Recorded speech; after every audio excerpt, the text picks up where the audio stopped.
Amigos, buenas noches. Les habla el doctor Ramón Ramírez Erazo. ¿Cómo están? Saludándolos a todos en esta nueva edición. Muchas gracias por su atención. Es importante explicarles a ustedes lo que está pasando en el mundo. Parece ser que la situación de Europa, de la guerra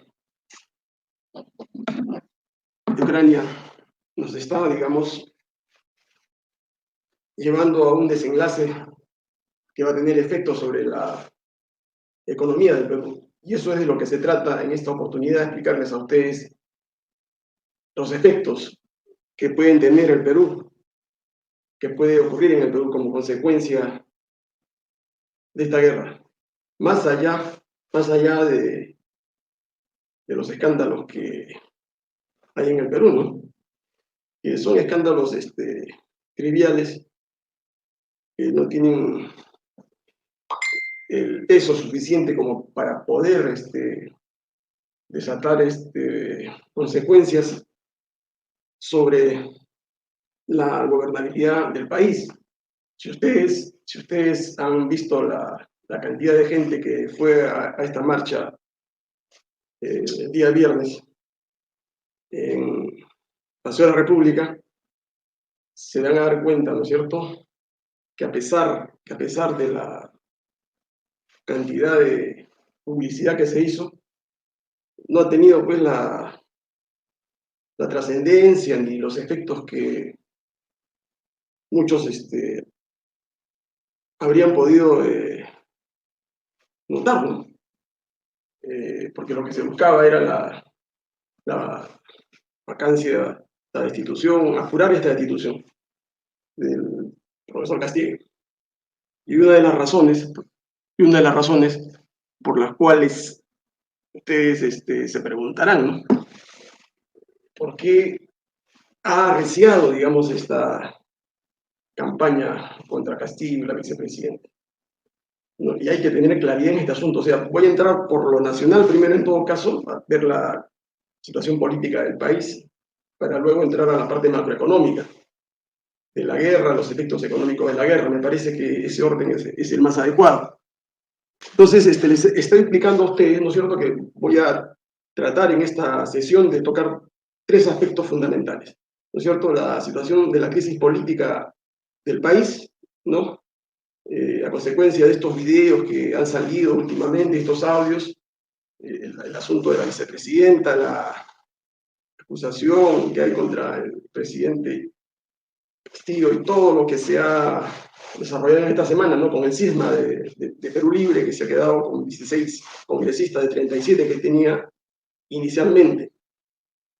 No, en un segundo momento voy a tocar la cuestión de Ucrania, que me parece que es fundamental, la guerra, ¿no? Porque eso tiene efectos económicos. Ya. Fíjense, ¿por qué es importante, ¿no es cierto?, estudiar una macroeconomía de la guerra? Porque estamos en un mundo globalizado, ¿no? Esto es importantísimo, ¿ya? En la macroeconomía no solamente se tocan aspectos de orden nacional, ¿no es cierto?, como el Producto Bruto Interno, la inflación y el alza de precios que estamos viviendo en estos últimos meses. Evidentemente, la inflación, el alza de precios, no se explica únicamente por las políticas económicas equivocadas que ha implementado este gobierno, porque en realidad no tiene política económica, ¿no es cierto? Porque el país está en piloto automático, no existe una direccionalidad, porque en estos 10 meses el gobierno se ha enfrascado más en una lucha, en una suerte de guerrilla, ¿no? Una guerrilla que se da a nivel del despacho presidencial contra los grupos de poder, contra la prensa mediática y los partidos de oposición. Pero eso no se da en el aire, eso tiene un marco general, ¿no es cierto?, que es el que explica en parte lo que estamos viviendo los peruanos y en toda América Latina y en todo el mundo prácticamente. Fíjense, macroeconomía de la guerra. Uno tiene que ponerse a pensar, ¿no? ¿Por qué en el febrero de este año Rusia se decide a invadir Ucrania e iniciar, digamos, una guerra que en un primer momento, ¿no es cierto?, parecía que era una guerra rápida, era una guerra relámpago, en la cual los rusos iban a aplastar a Ucrania, que era un país más chico, un país con menor potencia de fuego. La situación, digamos, se ha aclarado posteriormente, ¿no es cierto? Cuando no se trata, señores, de una guerra entre Rusia y Ucrania. Eso es lo que venden, ¿no es cierto?, las agencias internacionales, porque también hay una guerra de tipo mediática. La guerra no solamente es militar, acá hay una guerra política, hay una guerra económica, hay una guerra mediática a nivel europeo y a nivel mundial, que ha dividido el mundo en dos grandes bloques en estos momentos.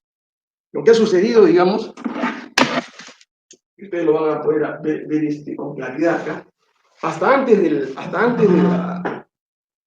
inicio de la guerra, en el mundo malo que bien había cierta unipolaridad.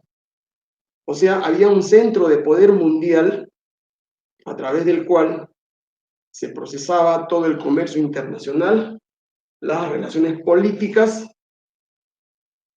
y la forma como se distribuía el poder, el comercio, la economía, los excedentes, la riqueza del mundo.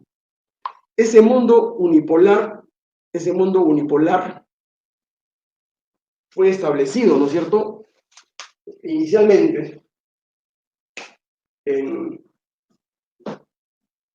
1945.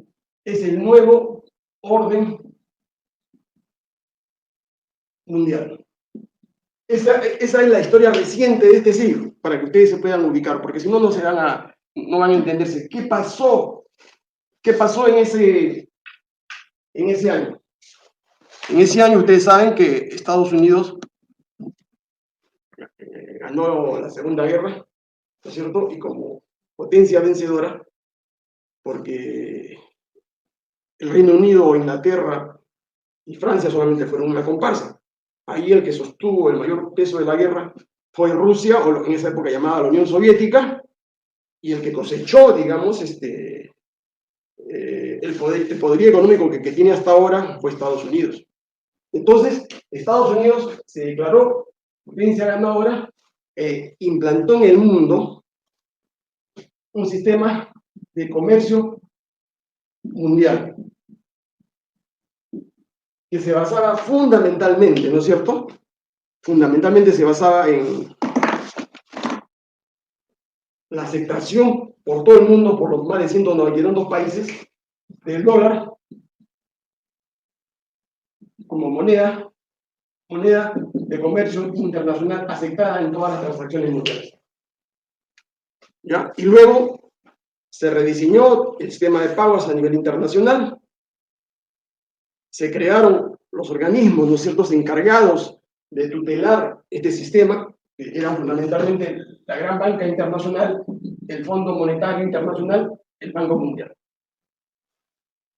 Entonces, es toda una estructura creada por los Estados Unidos con sus socios del llamado G7, ¿no? Pero el que llevaba la voz cantante, digamos, en ese grupo era Estados Unidos, porque en el G7 estaba también el Reino Unido, que era una potencia aliada a Estados Unidos, pero que había sido destruida por los alemanes. Estaba Francia, que también había sido destruida por los alemanes. Está Italia, que también había sido ocupada, invadida y había sido derrotada.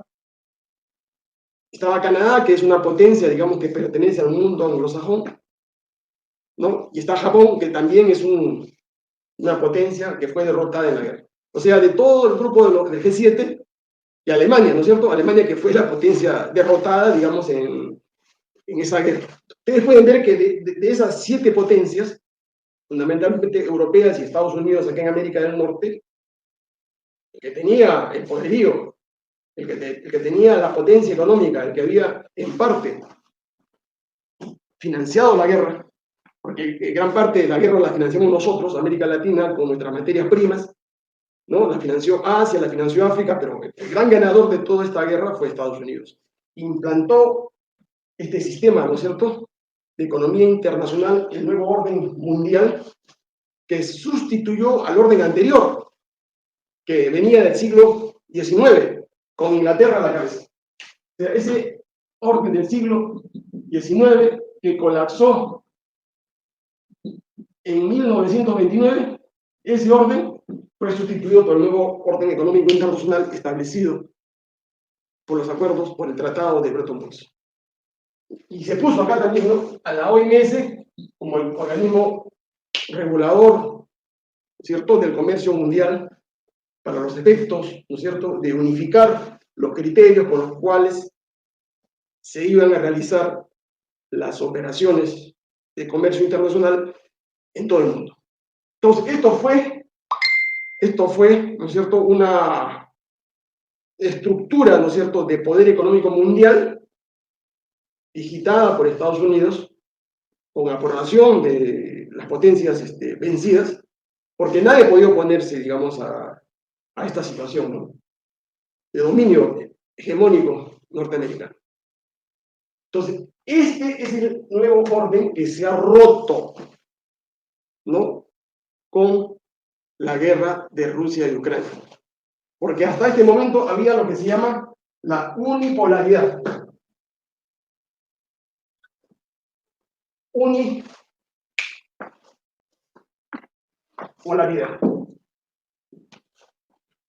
en materia económica. A pesar de que el mismo año 45, ¿no es cierto?, ya se había producido una guerra fría. En el mundo aparecieron dos grandes bloques, ¿no es cierto?, el bloque occidental y el bloque dirigido por la Unión Soviética. La Guerra Fría era entre Estados Unidos y la Unión Soviética. Pero acá se había sobrevalorado, ¿no es cierto?, la potencia, el poderío económico de la Unión Soviética.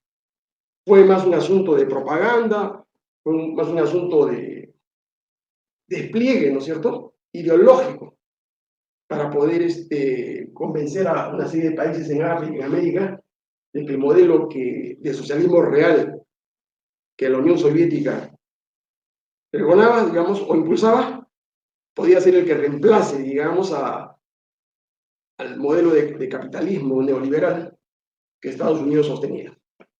Entonces, este es el punto de inicio. No voy más atrás porque tendría que irme hasta la guerra napoleónica de 1810, a la guerra franco-prusiana de 1870, pero el punto de ruptura, y la Primera Guerra Mundial, ¿no?, de 1914. El punto de arranque, cuando se quiebra, digamos, Occidente, es en 1929, la Segunda Guerra Mundial. Entonces hay necesidad de reordenar todo, ¿no? El problema es cómo se ordena, se reordena todo. Regresamos al patrón oro, o sea que la divisa de cambio internacional sería el patrón oro, u otra moneda, que no sea la moneda de un Estado, porque el dólar es la moneda de un Estado. Es como si el Perú, ¿no?, si fuera una potencia militar, una potencia hegemónica, impone, pues, ¿no?, impone el sol como la moneda de cambio internacional. Pero es simple papel, es una simple, el poderío, digamos, de los norteamericanos es un papel, es este papel que se sustenta, bueno, acá no lo tengo, pero es un papel como esto, ¿no? Es un papel como esto. Y eso es lo que se está discutiendo en estos momentos en Rusia y Ucrania, más allá, ¿no es cierto?, de las muertes, el despliegue militar, las estrategias, la parte logística. O sea, ¿quién va a seguir dominando el mundo? Y ahí, digamos, empezamos, ¿no es cierto?, el análisis, porque el problema de la Guerra Fría entre la Unión Soviética y Estados Unidos acabó, ¿no es cierto?, en 1991, cuando se disolvió la Unión Soviética. Entonces ahí los norteamericanos dijeron, ¿no es cierto?, que ya se acabó el problema de la lucha entre dos sistemas, el sistema capitalista mundial y al sistema socialista encabezado por la Unión Soviética, ya no existe esa confrontación, se acabó la Guerra Fría, se acabó todo esto. El mundo es unipolar, el fin de la historia, el neoliberalismo, el capitalismo había triunfado en el mundo. Han pasado 31 años, ¿no es cierto? ¿Y qué es lo que ha sucedido? Los capitalistas se han dado cuenta, ¿no es cierto?, en el mundo, bueno, que se ha resucitado, o han aparecido, como ha sucedido en toda la historia de la humanidad, ¿no? Otras potencias mundiales que quieren disputarle a los Estados Unidos el rol hegemónico en la dirección de la economía del mundo, en la dirección política del mundo. O sea, de lo que se trata es cómo gobiernan a 7.500 millones de seres humanos a través de una serie de sistemas económicos, políticos. En fin de cuentas, es un problema de poder político a nivel mundial. Más allá de las nacionalidades y los problemas étnicos y todo lo que ustedes conocen. Entonces, los americanos pensaban que en el 91 se acabó todo, acabó la Unión Soviética, pero ellos no habían podido, digamos, evaluar correctamente lo que pasaba en China.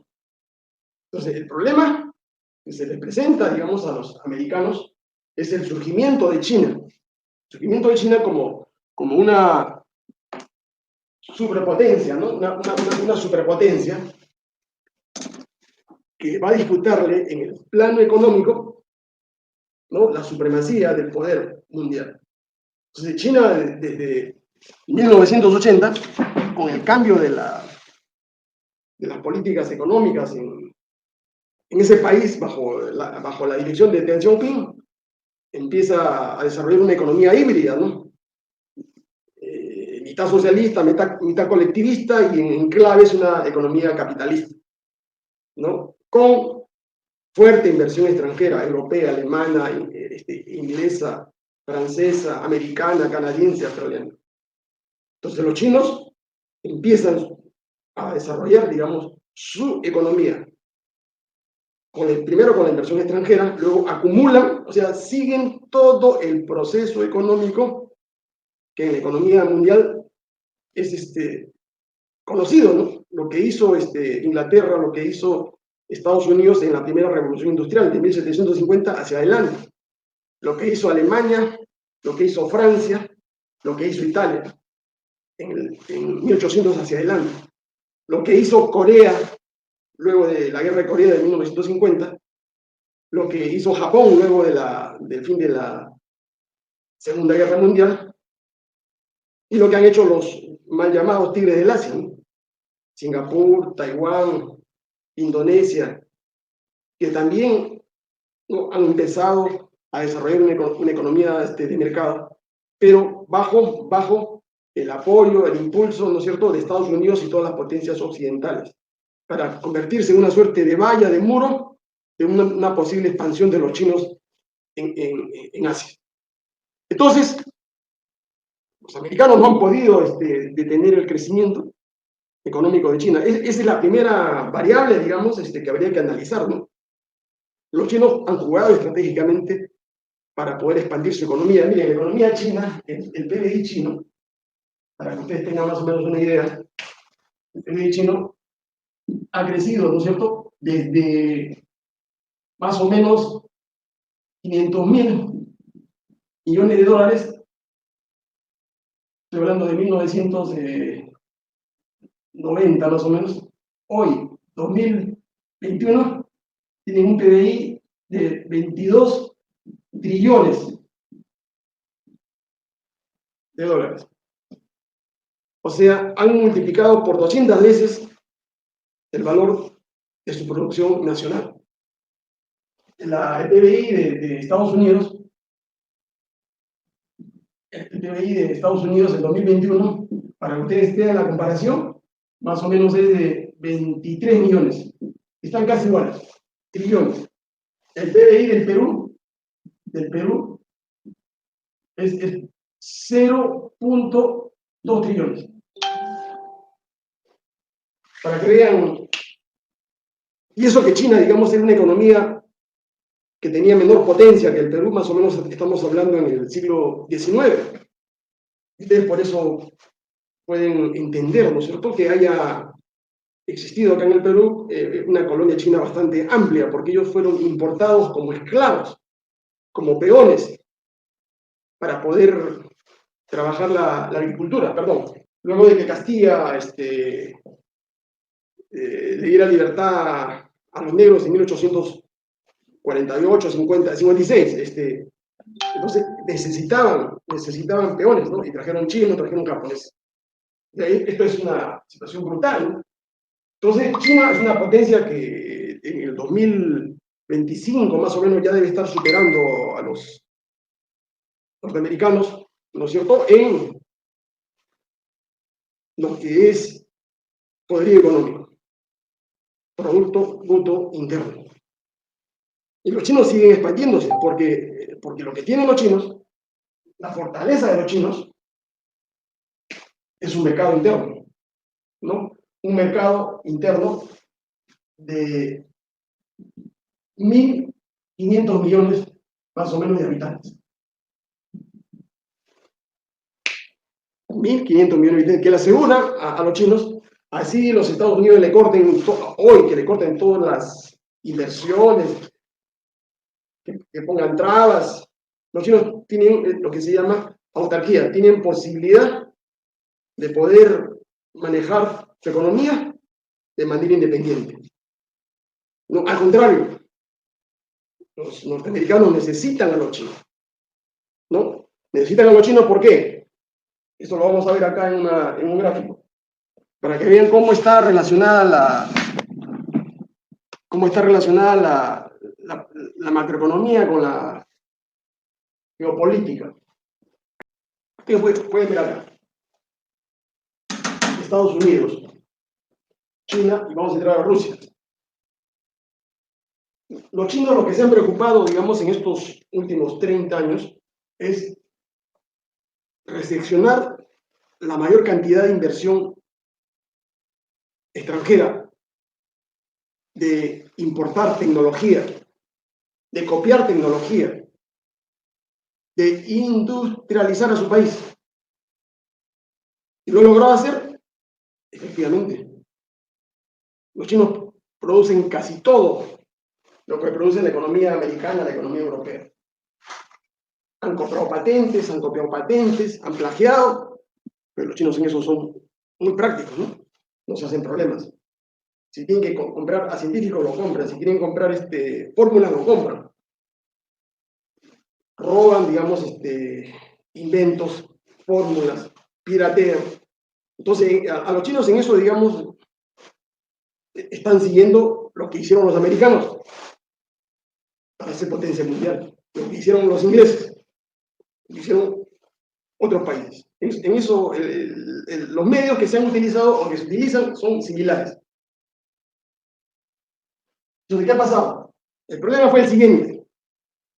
En 1980, ¿no es cierto?, se produjo la gran contrarrevolución neoliberal en el mundo y del estado de bienestar que se había instaurado en Occidente, en Europa y en Estados Unidos, pasamos en Occidente a lo que se llama la restauración del neoliberalismo con todas las consecuencias, ¿no es cierto?, de esas políticas. Minimizar el rol del Estado, privatizar empresas públicas, darle financiación a los privados, ¿no? Impulsar, estimular, digamos, al empresario privado. Entonces, en esa tónica neoliberal, ¿no?, muchas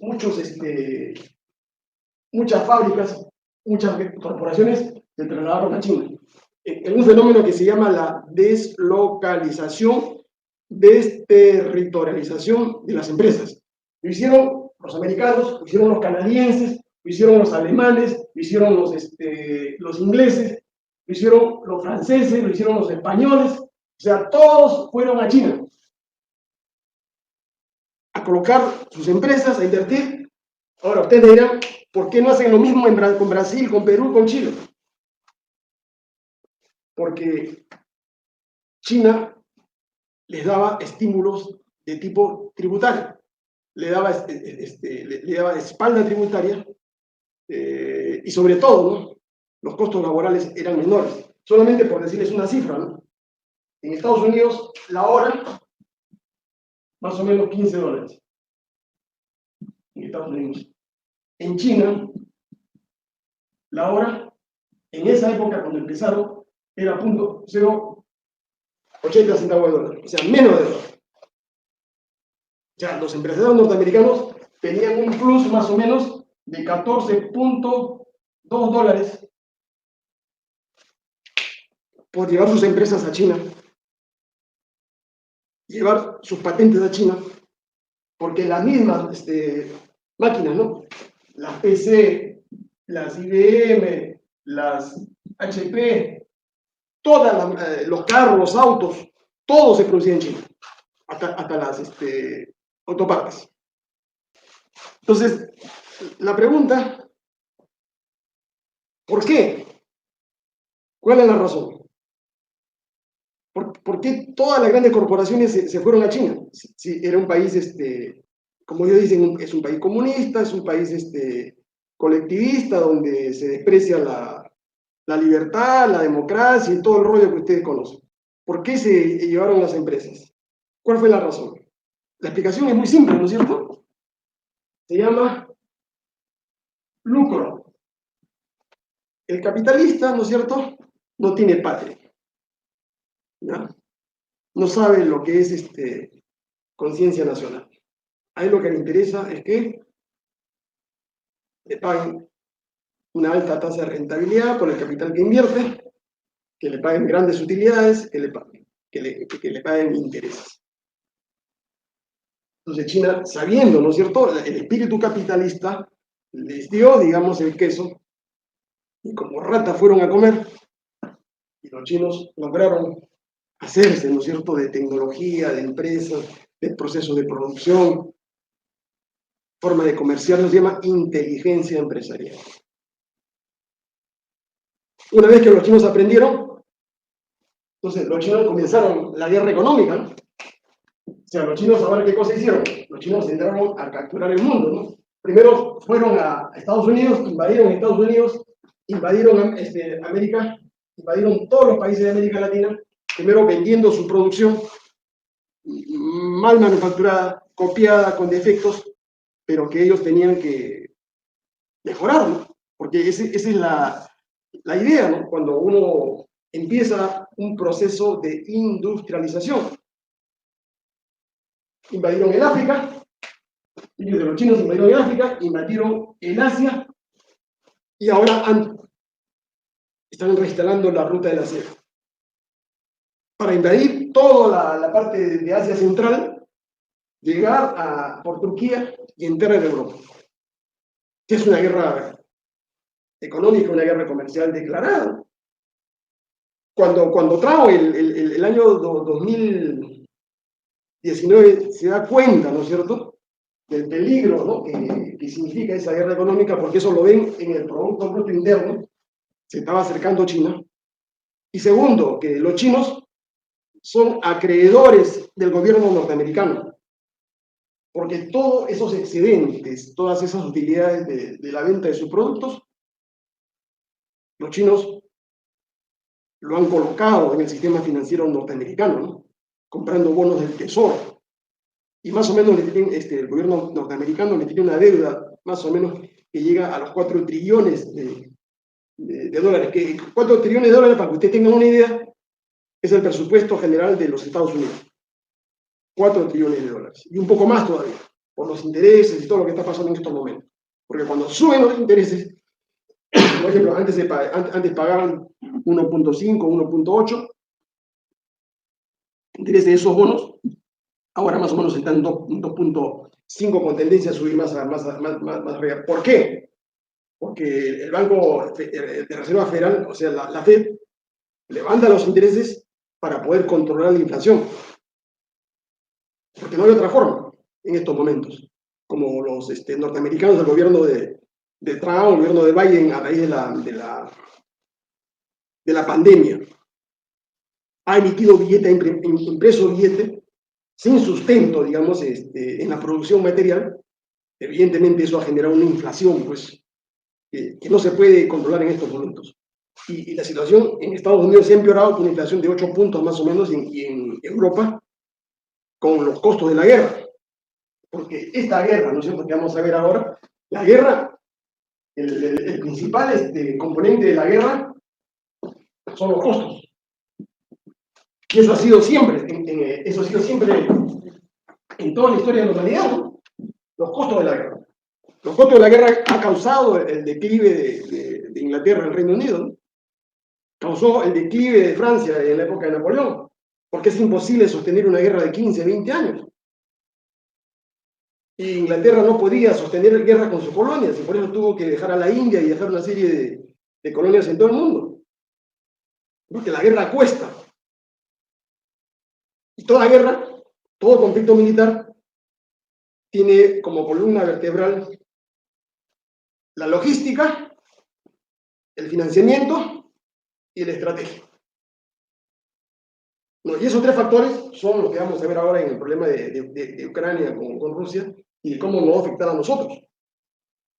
¿Ya? Entonces, este problema del nuevo orden mundial, el 91, China aparece, Rusia no, porque Rusia tiene el problema, ¿no? En el 91, cuando se disuelve la Unión Soviética, las mafias rusas hacen un negociado con las empresas estatales rusas, o sea, se produce una recomposición de los nuevos ricos que hay en Rusia en esos momentos. Entonces Rusia no es potencia económica, Rusia es una potencia militar, ¿no? El PBI de Rusia no supera los 3 trillones. Comparen, pues, Rusia acá, 3 trillones. Comparen con China, 22 trillones. Con Estados Unidos, 23 trillones. O sea, no es potencia económica, sí es potencia militar. Y lo ha demostrado a través de la historia, ¿no? Los rusos han soportado, no han soportado, los rusos son un país guerrero por excelencia, ¿no? Y eso no viene de hoy, sino eso viene del siglo XVIII. ¿Por qué? Porque ellos, los zares tenían una visión expansionista. Querían un país grande, donde había una suerte de archipiélago de nacionalidades, bajo un rey, un monarca. Y eso significaba desarrollar potencia militar, potencia de fuego, para poder conservar todo su territorio, que es el territorio más grande del mundo, y poder repeler cualquier agresión, cualquier ataque que quisiera desmembrar, ¿no? Que quisiera destruir, digamos, a ese país. Y así ha sido. Así ha sido, porque Rusia ha tenido en la Primera y Segunda Guerra Mundial los ejércitos más grandes, más numerosos, 5 o 6 millones de soldados. Y en la Segunda Guerra Mundial se calcula que murieron cerca de 25 millones de rusos. O sea, tiene una población pues bastante grande, ¿no?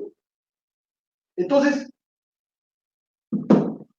¿cuál es el nuevo orden económico mundial que se instauró en Bretton Woods?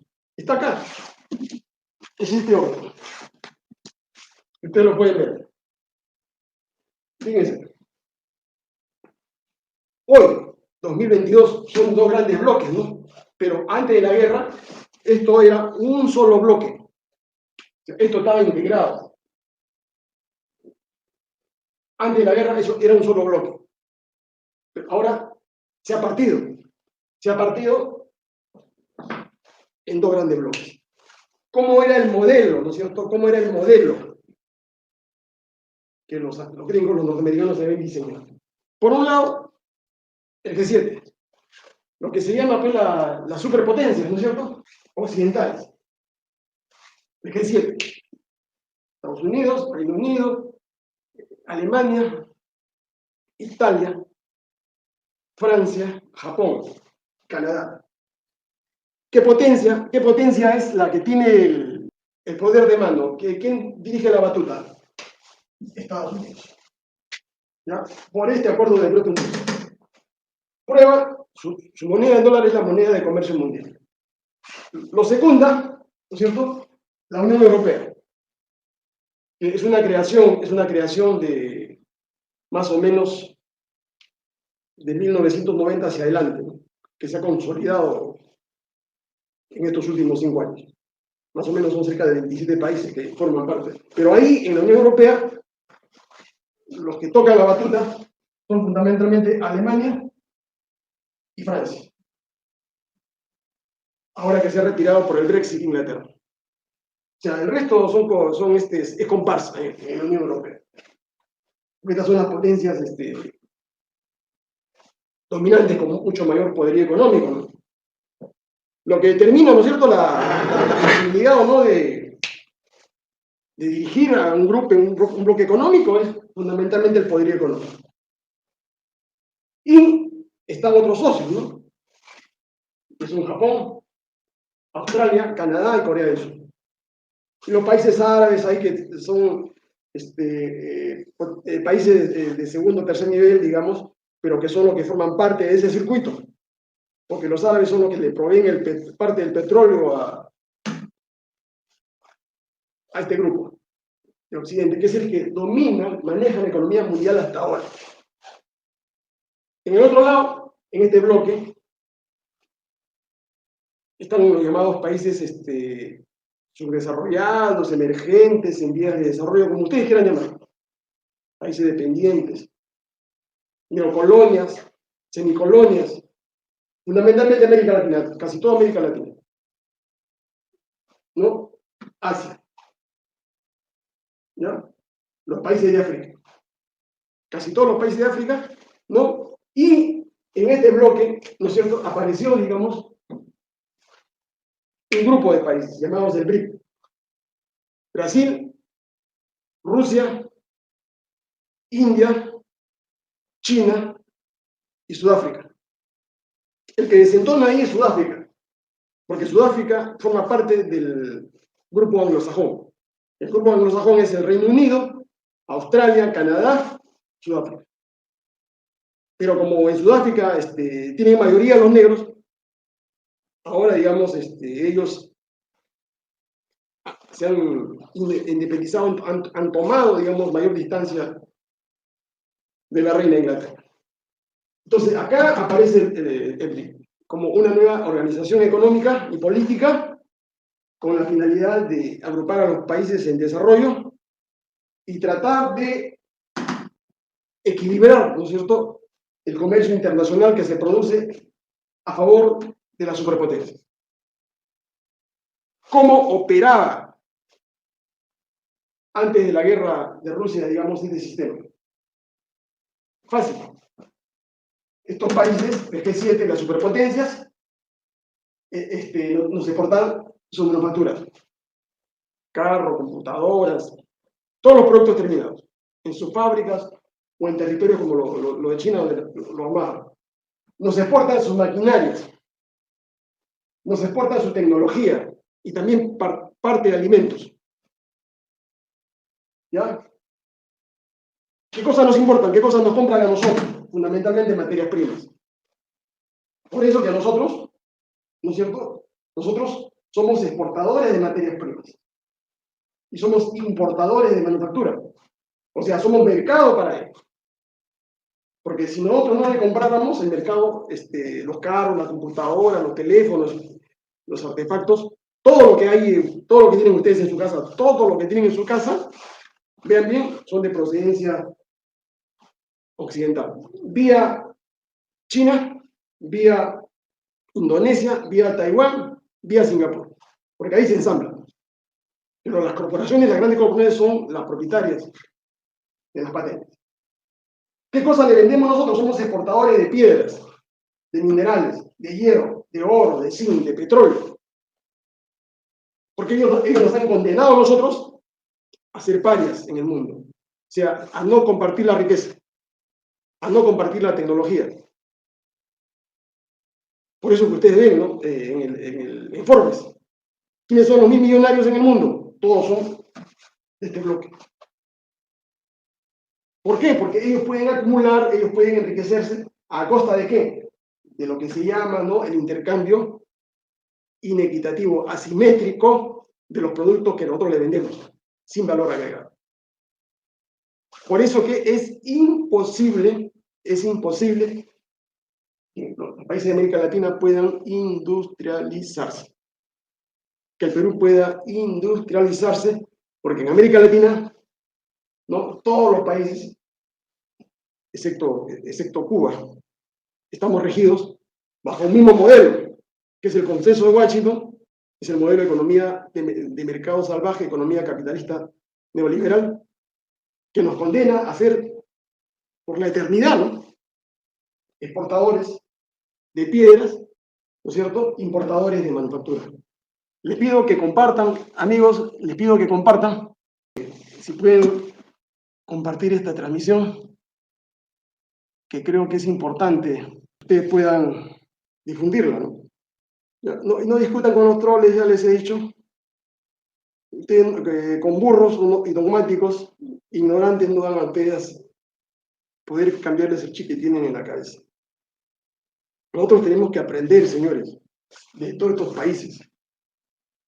Tenemos que aprender de los chinos, tenemos que aprender de los coreanos, tenemos que aprender de los alemanes, de los australianos, de los canadienses, hasta de los propios americanos, norteamericanos, no son americanos, norteamericanos, ¿no? Y el grupo de ignorantes que viene acá a sabotear en lugar de sentarse a escuchar, de tener un poco más de cultura, porque esto no es un invento mío. Yo, para hablarles estas cosas, tengo que revisar 10, 15, 20, 50 obras, tratados, por la facilidad que tengo en la universidad de acceder a ese material.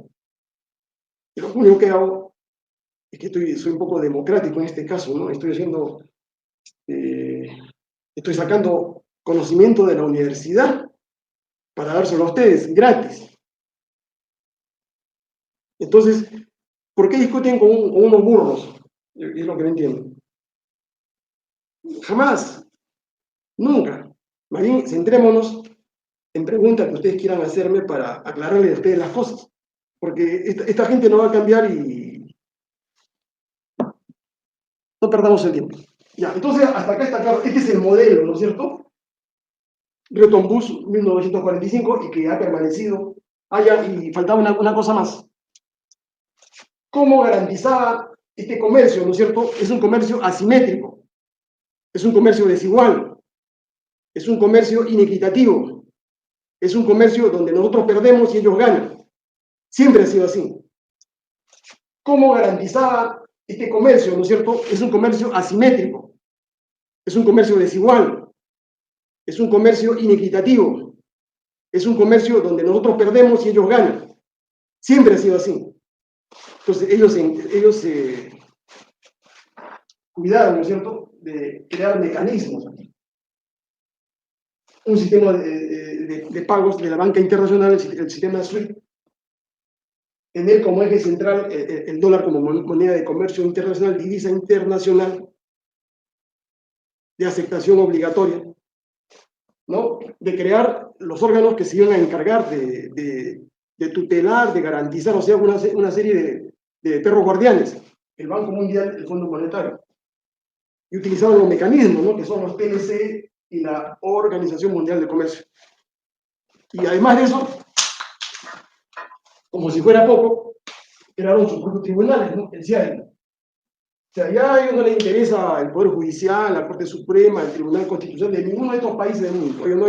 Ellos tienen el CIADI, que son jueces privados nombrados por el Fondo Monetario Internacional, donde Estados Unidos, y el Banco Mundial, donde Estados Unidos, son sociedades anónimas, donde Estados Unidos tiene, como decía, mayor accionista, es el que maneja, pues, como una empresa, ¿no?, como una sociedad anónima, maneja de esa manera. O sea, ellos ponen a los principales directivos, y ponen a sus jueces, y ponen a toda su burocracia. Y esos son los que intervienen en nuestras economías. En el Perú, la economía peruana está intervenida, ¿no?, desde el año de 1980, o 1975 está intervenida la economía peruana. Porque durante el gobierno de Velasco, 68 al 75, hubo ahí un conflicto. Luego regresaron con Morales Bermúdez hasta la fecha, ¿no? El MEF, el MES, el BCR, que ha intervenido por el Fondo Monetario, el Banco Mundial, ¿no?, una suerte de inspectores. Entonces se cuidaron, ¿no es cierto?, por todos los lados. Y juntamente con eso, esto de acá, todo este modelo lo tuvieron que poner en la Constitución. ¿Ya? ¿Qué Constitución? La de 1993. no pudieron poner ese modelo en la Constitución del año 79 porque no tuvieron el control político de la Asamblea Constituyente. Tuvieron un tercio, todas las grandes corporaciones solamente controlaron un tercio por intermedio del PPC. ¿Ya? Entonces, el modelo fue impuesto en la Constitución del 93 porque ellos controlaron el 75% del Congreso, del mal llamado CCD, donde estaba Yoshiyama, Lourdes Flores y todos los agentes, ¿no es cierto?, de las grandes corporaciones. Ellos son abogados de todas las grandes corporaciones. Entonces, ese es el sistema económico mundial en el que estamos insertos, ¿no es cierto? Y esto ha eclosionado con la guerra que ha estallado en Ucrania. Ahora, de este modelo es importante, ¿no es cierto?, tocar la parte del petróleo, la parte del gas, la parte del trigo. No, y faltaba una cosa más, ¿no? Todo este sistema financiero atraviesa, ¿no?, o se juega, digamos, en las grandes bolsas capitalistas que hay en el mundo, ¿no es cierto? La bolsa de Nueva York, la bolsa, o lo llamado Wall Street, la bolsa de Londres, en la bolsa de Japón, París, de todos los miembros del G7, en la bolsa occidentales. Ahora, las bolsas son importantes, ¿por qué? Porque le permiten mover dinero, hacer los grandes negociados a través, ¿no es cierto?, de la transferencia de pagos internacionales y la cotización desde los commodities. En esa bolsa es donde se fijan los precios. Cuando las grandes corporaciones quieren ganar dinero, suben el precio del producto que van a vender. Compran stocks a precio bajo y lo revenden a precio alto. Es como cualquier otro negocio, ¿no? Si es un negocio más sofisticado, ¿no es cierto?, a través de medios digitales.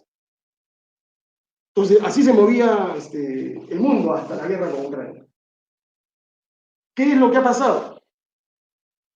La guerra de Rusia con Ucrania ha hecho colapsar el sistema de pagos de la banca internacional. ¿Por qué?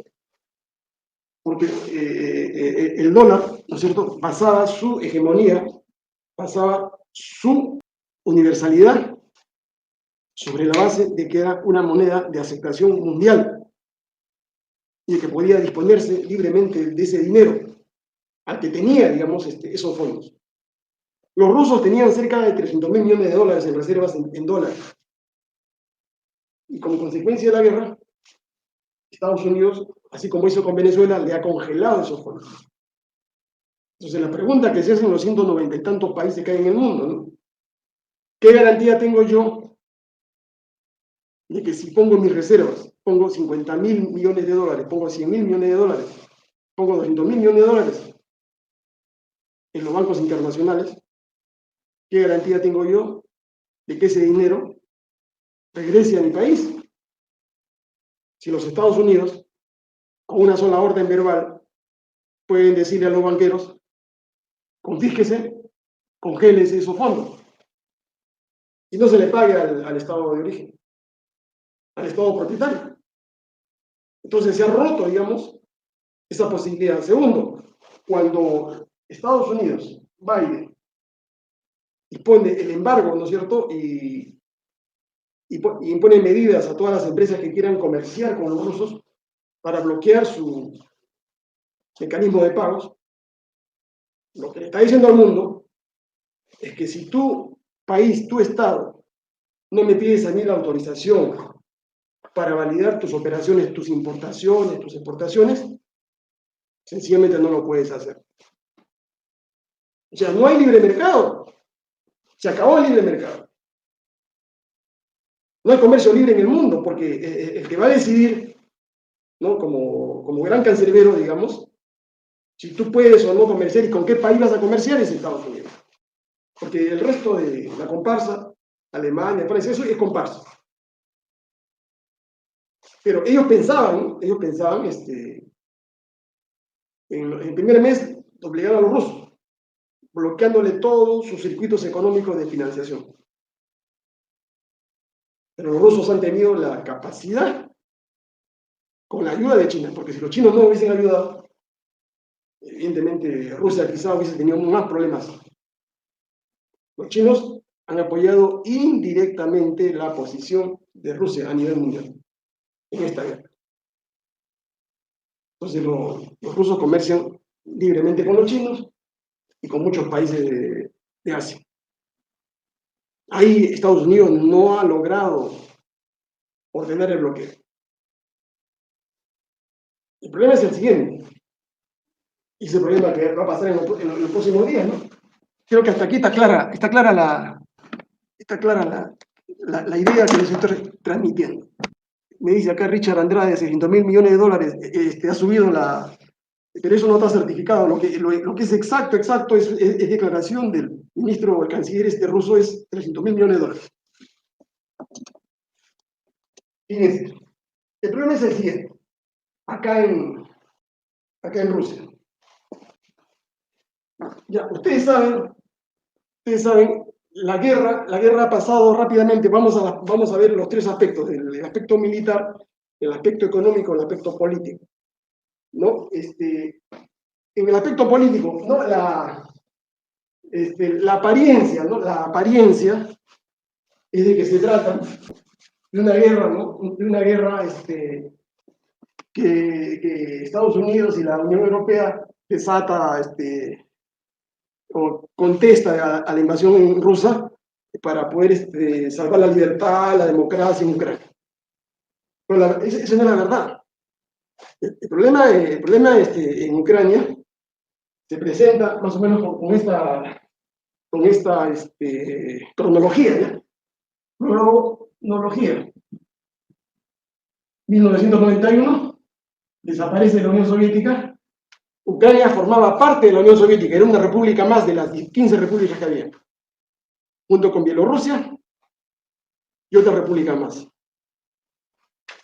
Hasta el 2001 no hubo problemas, porque el problema de mafia y los rusos con los ucranianos se repartieron las fábricas, privatizaron todo.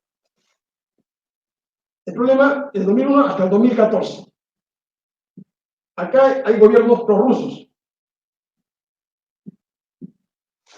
Los rusos con los ucranianos son de la misma etnia, son eslavos. Son como decirle, son hermanos, como decirle hermanos. Pero ¿qué es lo que pasa? Terminada la disolución de la Unión Soviética, la política de Rusia siempre es de haber tenido hacia el oeste fronteras seguras. Antes lo tuvo, ¿no? Con esos países de la cortina de hierro: Bulgaria, Hungría, Polonia, Checoslovaquia. Pero una vez que se disolvió la Unión Soviética, esos países pasaron a la órbita occidental capitalista, ¿no? Estados Unidos y la Unión Europea logró asimilarlos a ellos, o sea, los europeizó. Y solamente quedaron bajo la influencia rusa, Bielorrusia, Ucrania.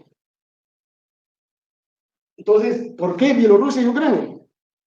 Porque estos dos países son una suerte, ¿no?, de zona de seguridad, ¿no? De zona de seguridad. Estos dos países son zona de seguridad para entrar a invadir el territorio ruso.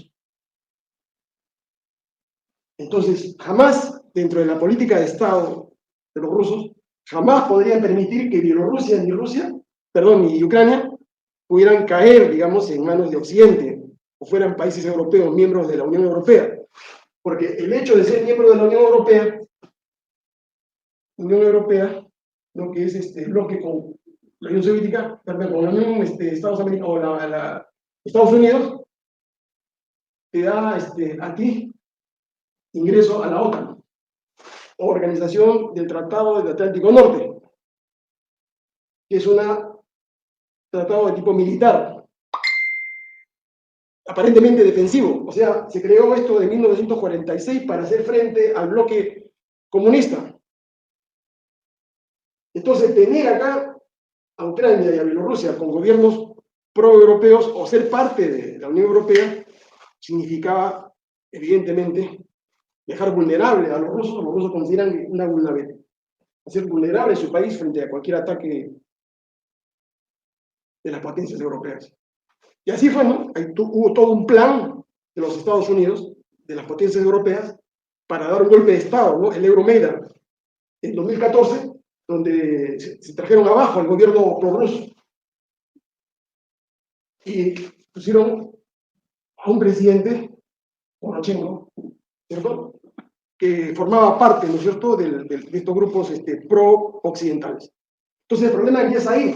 La reacción de los rusos al ver que hay un gobierno hostil a Rusia es invadir Ucrania, perdón, invadir Crimea, anexarse Crimea, ¿no? Se declara la independencia de la República de Donetsk y Lugansk para proteger las fronteras en la zona sur, y se declaran estas independientes de Crimea, de Ucrania. Pero el problema colateral que había es que este gobierno, que se instaló con el actual presidente, en el 2019, me parece, sí, había desarrollado una política de nazificación, de reconquistar estos territorios que habían sido, que se había anexado la Rusia con Putin. Entonces, acá viene el problema.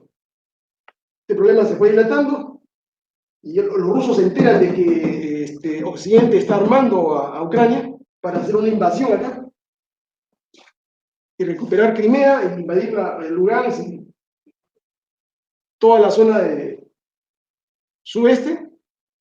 Entonces, es cuando Putin toma la decisión, ¿no es cierto?, de golpear primero, en 2021, golpear primero. Y la invasión de febrero de este año. Entonces, Putin se adelanta, invade parte del territorio ucraniano y ha logrado ocupar, pues, toda la zona contigua al mar. ¿Por qué? Geopolítica, ¿no?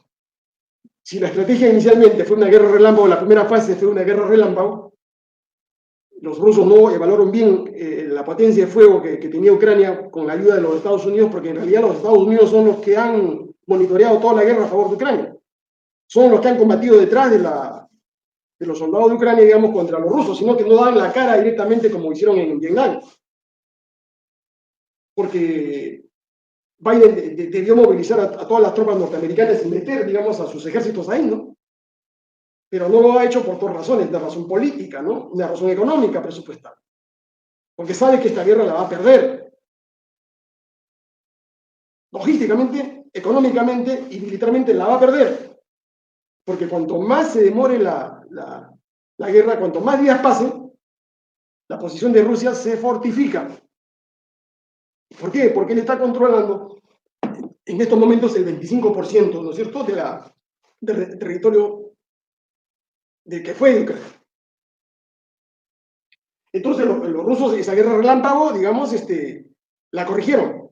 Y por eso que sacaron a sus tropas del cerco de Kiev, porque sabían que ese cerco, digamos, no iba a dar mayores resultados en ese momento,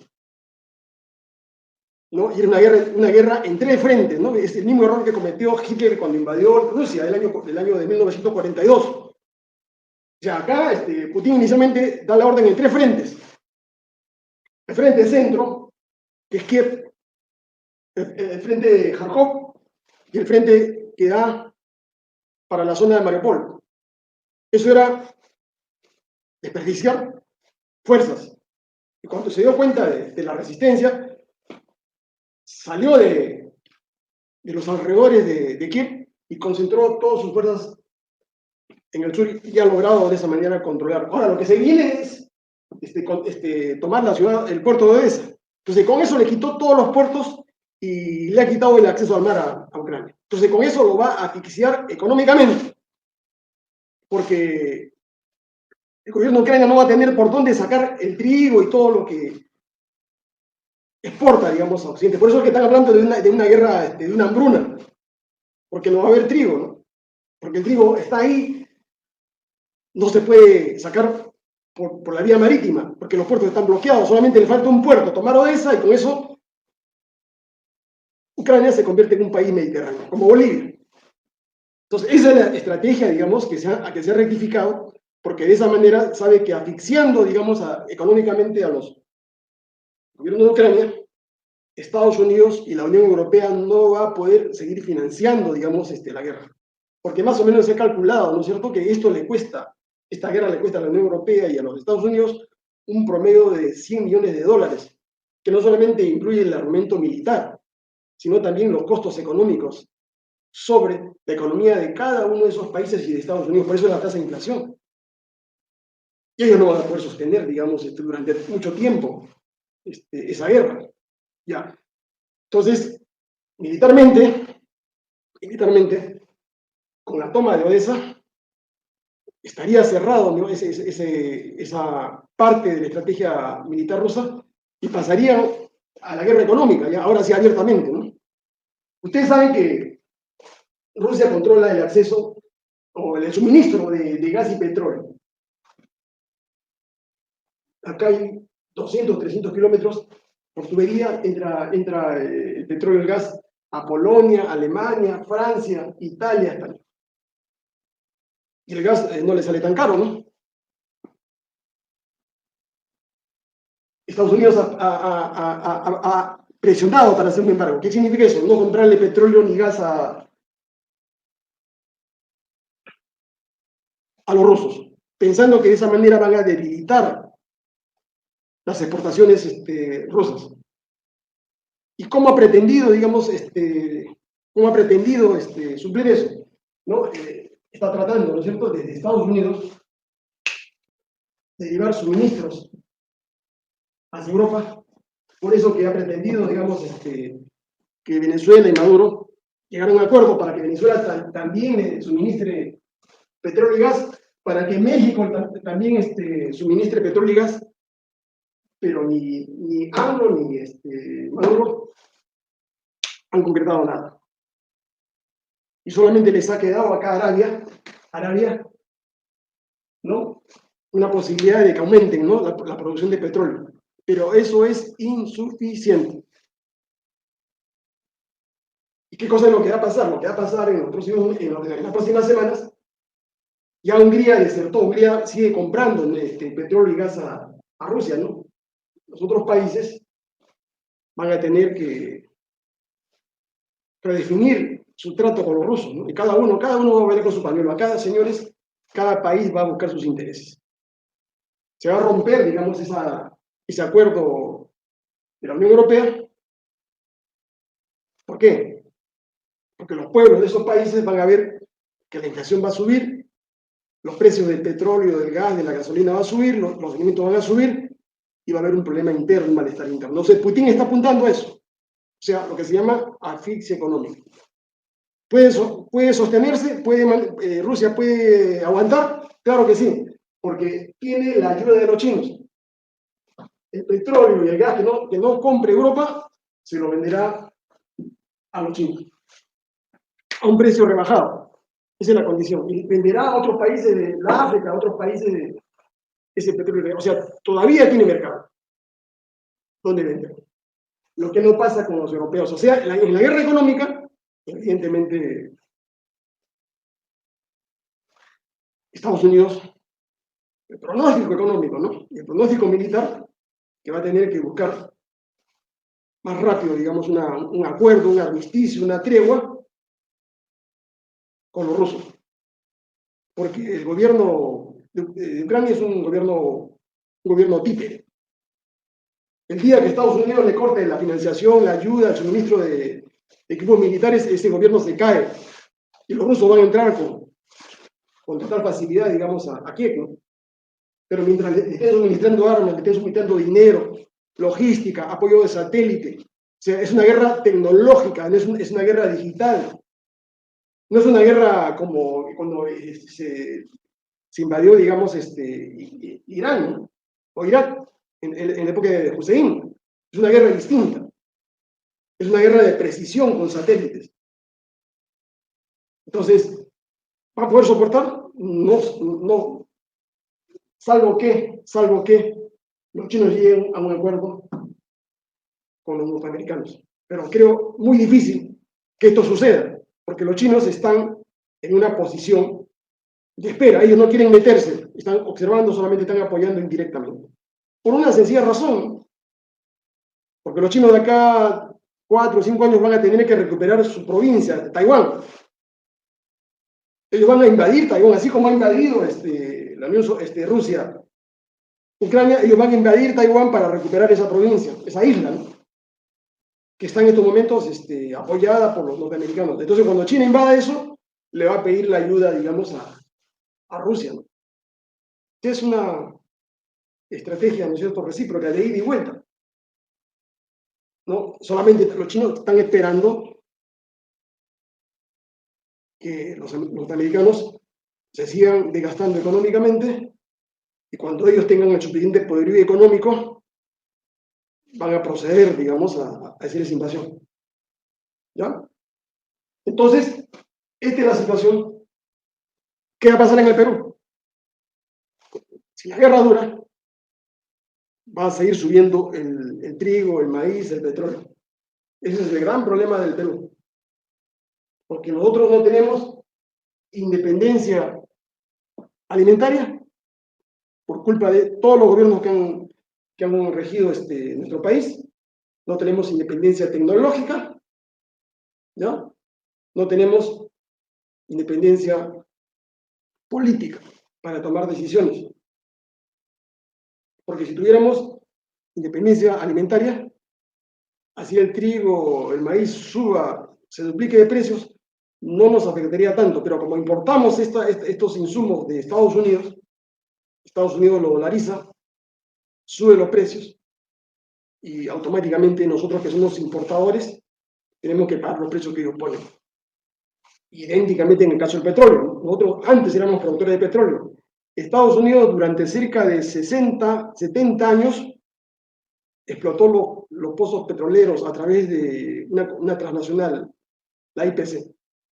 No pagaban impuestos, no pagaban regalías, era como una provincia norteamericana, Talara. Y el Perú perdió, pues. Perdió como está perdiendo ahora, digamos, el gas de Camisea, ¿no? Que es revendido. Ahora se ha duplicado casi la producción de gas que está saliendo por esta planta que está acá en la zona de Melchorita.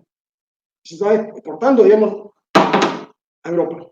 Vía México, Estados Unidos, es el gran negocio. Y este gobierno no dice nada sobre eso. Permite, digamos, que ese gas que se necesita acá en el Perú sea revendido, sea objeto de una negociación a costa del interés nacional. Entonces, esa es la situación de nuestro país, del mundo, de la guerra.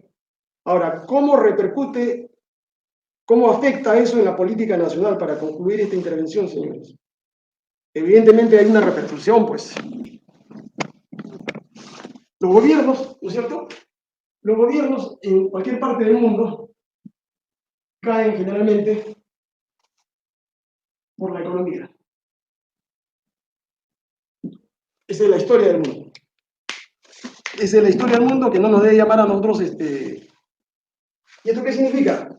Economía, cuando hay inflación, cuando suben los precios, entonces acá, ¿qué cosa habla? Habla de los sueldos, ¿no? Habla del estómago. Independientemente de que tú seas capitalista, comunista, la ideología que tengas, lamentablemente, en cualquier país, si un pueblo no come, si un pueblo no tiene trabajo, si un pueblo sigue pobre, eso va a generar un clima de conflictividad y de malestar social. Si un pueblo tiene comida, el pueblo tiene trabajo, soporta al gobierno. Entonces el problema de Castillo es que no sabe manejar la economía, ¿no? Y la prueba está en que ni siquiera ha podido asegurar hasta ahora el suministro de fertilizantes para la campaña agrícola. Acá, independientemente del problema que tiene con la derecha, con los medios de comunicación. La economía, eso se llama el malestar social. Un gobierno cae por razones políticas.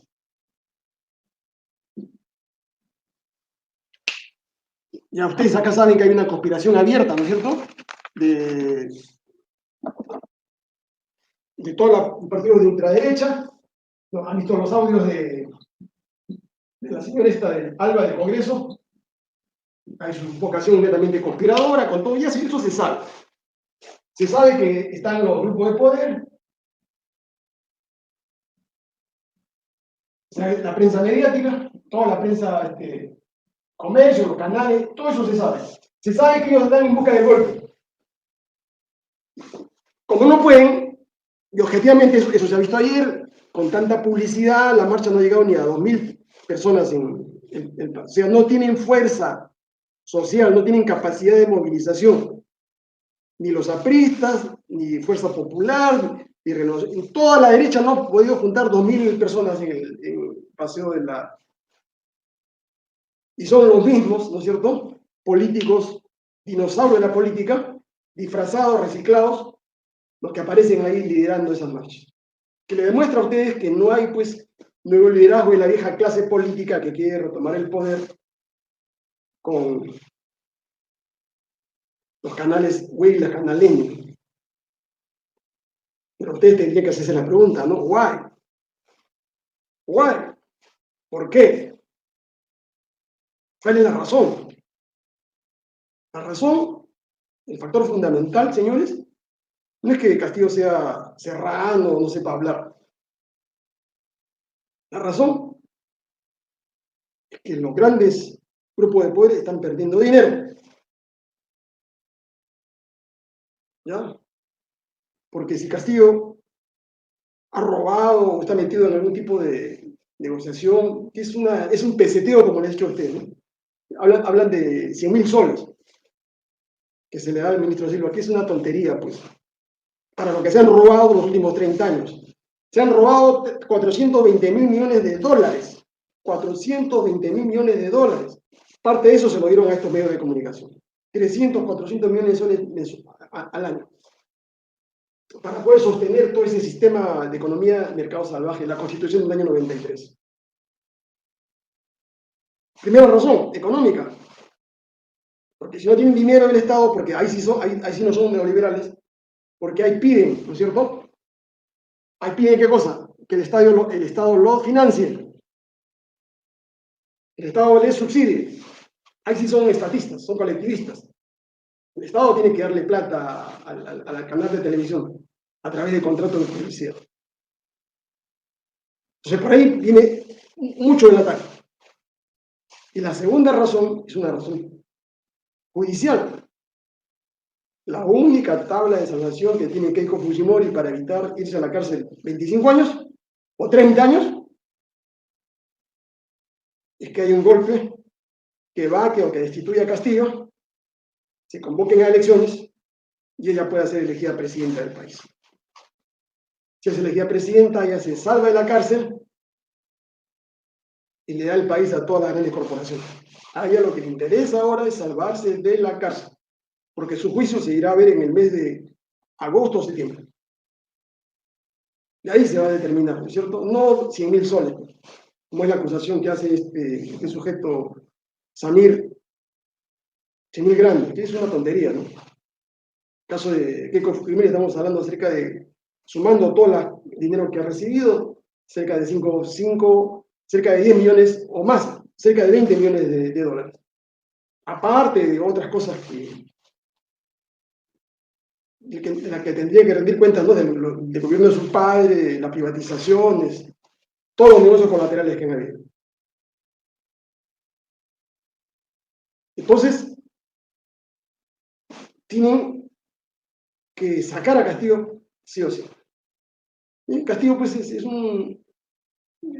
un pájaro frutero, pues, señores. Si es que se le llegara a probar, ¿no? Que ha recibido algo de dinero. Como dicen los muchachos, es un chorro monce. ¿no? Para haber colocado a gente indeseable como ministros para que peseteen. Pero lo que sí está aprobado, es que en todos los ministerios hay un sistema de corrupción institucionalizado, que no viene de ahora, no viene con Castillo, viene de 30 años atrás, y del cual todas las unidades de investigación del Grupo de Comercio, Canal 2, Canal 4, Canal 5, Canal 8, Canal 9, Canal 10, todas las radios, todos los periódicos se hicieron de la vista gorda, ¿no? Y no era casual pues que en esos grupos esté el dueño del comercio, ¿no? Este señor que está preso, teniendo unidades de investigación. O sea, para ellos, los grandes robos que se hicieron con Odebrecht, más o menos, se robaron más de 50.000 millones de soles. Mire, 50.000 millones de soles de Odebrecht, que fueron pagados o ocultados hasta que el servicio secreto, el FBI, descubrió, digamos, en Estados Unidos las extorsiones y negociaciones que quería hacer Odebrecht. Por eso que se descubre, no por estos fiscales, no por la justicia peruana, sino jamás se hubiese sabido. Allá se le descubre cuando quieren entrar a extorsionar, a coimear a los funcionarios norteamericanos.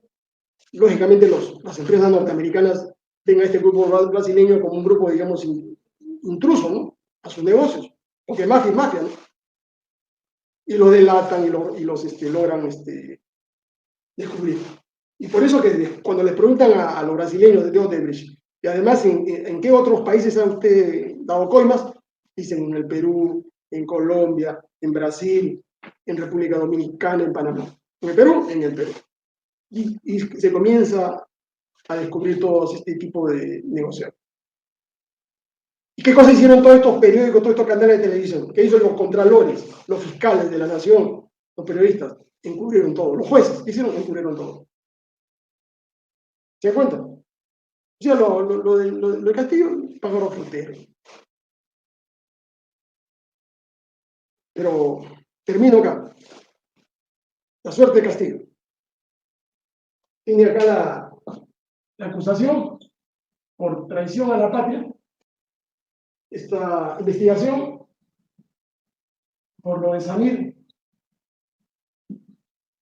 Pronóstico, ¿no? Esto lo de Samir va a quedar en nada. Si es que este sujeto que dicen que es un delincuente, que no entrega un audio donde esté la voz del presidente.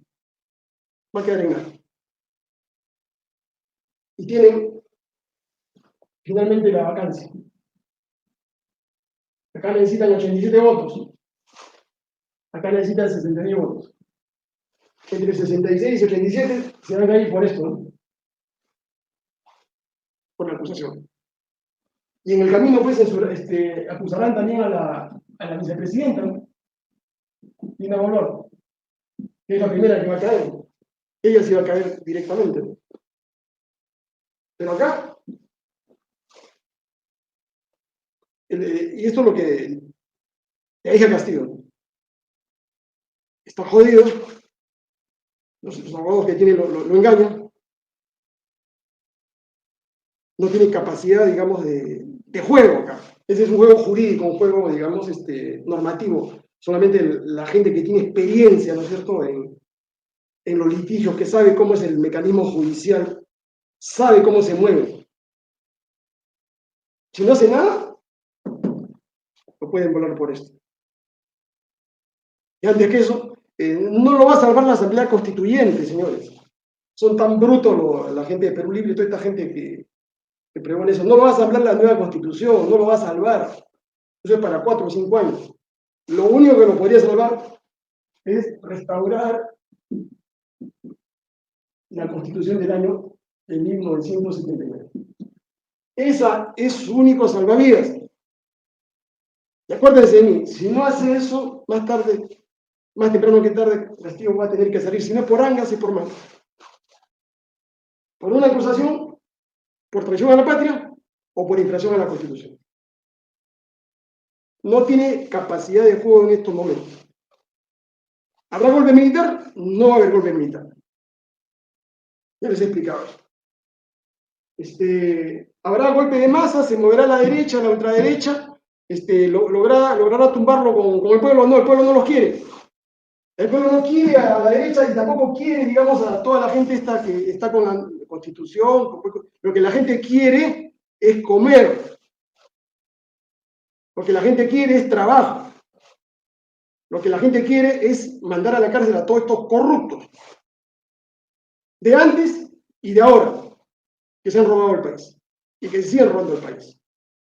El resto, señores, es cuento, es mentira. Es un tango.